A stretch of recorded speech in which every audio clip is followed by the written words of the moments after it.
दोस्तों, लात खाने से बचने के लिए जिस अंक की आवश्यकता होती है उस अंक को कट ऑफ कहा जाता है। अगर आप उस कट ऑफ से थोड़ा सा नीचे हैं तो बहुत तेज लात खाओगे। इस प्रकार की बातें आती है सोशल मीडिया पर। और इसके साथ साथ ये भी कहा जाता है कि पेपर एग्जाम में मैनेज नहीं हुआ, तबीयत खराब थी या फिर पेपर में धांधली होती है, सब मानते हैं, लेकिन हमें एक सीट चाहिए। और इसी एक सीट वाली मानसिकता से किसी अन्य से मोटिवेट होकर अपने अंदर एक ऊर्जा जागृत होती है कि हम भी कर सकते हैं अगर वो कर सकता है। लेकिन इसी मानसिकता के कारण मेरी तरफ से एक बात कहता हूं कि हर कोई व्यक्ति अपने आप में यूनिक होता है। और यूनिक होने के कारण मैंने एक एग्जाम्पल आपके लिए तैयार किया है कि पांचों पांडव, यानी कि महाभारत के अंदर आपने पांचों पांडवों को देखा, तो उन पांचों पांडवों में से हर एक की विद्या अलग अलग थी। जैसे अर्जुन की बात करें तो वो धनुष चलाना ही जानते थे, उसको गदा नहीं आती थी। भीम की बात करें तो उनको गदा ही आती थी। और युधिष्ठिर की बात करें तो उनको भाला ही आता था। यानी कि एक यूनिक विद्या के अंदर वो निपुण थे। और द्रोणाचार्य के द्वारा यही किया गया, यानी कि हर एक की परीक्षा लेकर उसको पहचाना गया कि ये किसमें धुरंधर है, तब जाकर उसको यूनिक शिक्षा दी गई।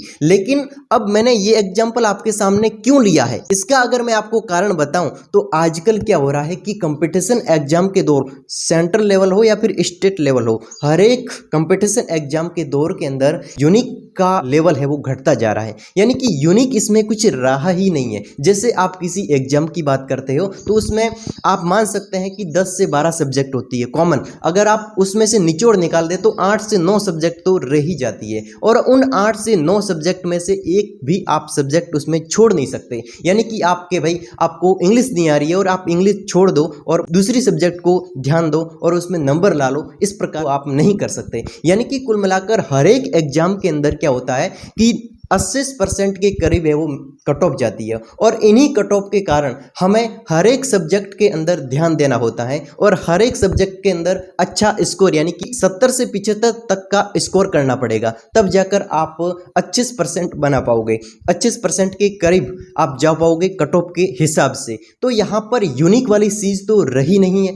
मान लो कि आप मैथ्स में टैलेंट हो और इंग्लिश में नहीं हो, तो मैथ्स पर अगर आप ध्यान दोगे और इंग्लिश को छोड़ दोगे तो ये काम यहाँ पर नहीं बैठेगा, क्योंकि कट ऑफ है वो हाई जा रही है। इसलिए अपने आप को पहचान कर खुद को अपग्रेड करना चाहिए और साथ ही साथ में हमें अपने यूनिक टैलेंट को पहचानना चाहिए। अगर हम किसी और से मोटिवेट होकर खुद को ऊर्जावान बनाकर अगर हम विश्वास है कि वास्तव में हम हर एक सब्जेक्ट में अच्छा स्कोर कर सकते हैं, तो सबसे बेस्ट ऑप्शन है अपने गवर्नमेंट एग्जाम का। लेकिन यूनिक वाली बात एक गवर्नमेंट एग्जाम के अंदर नहीं है। यूनिक कोई टॉपिक ऐसा नहीं है, हमें हर एक सब्जेक्ट पर बराबर ध्यान देना पड़ता है। तो इस वीडियो का अंतिम सजेशन है कि अगर हम हर एक सब्जेक्ट के अंदर 70 से 75% तक लाने की काबिलियत रखते हैं तो ही हमें गवर्नमेंट एग्जाम को कंटिन्यू तैयारी में रखना चाहिए, या फिर आप खुद समझदार हैं।